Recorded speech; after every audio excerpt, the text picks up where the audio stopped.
Hi, one thing we love to have around the house on the holidays are candy canes. They're yummy to eat and they're even fun to hang on the tree.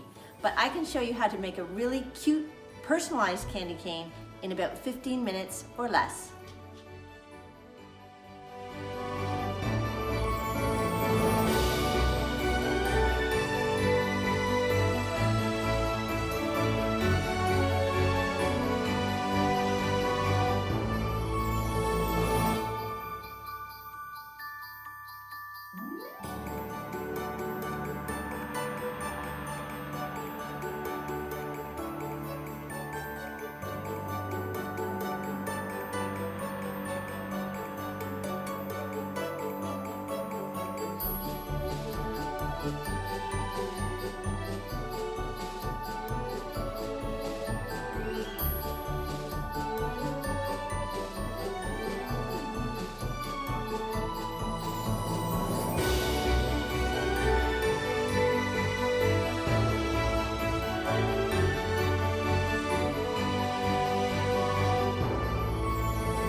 Finished candy cane, so cute, fast, and easy, personalized with a name. I love it. You can use them for many things: on the tree, as a gift tag for a gift, or maybe the kids would like to make one for each of their classmates at school.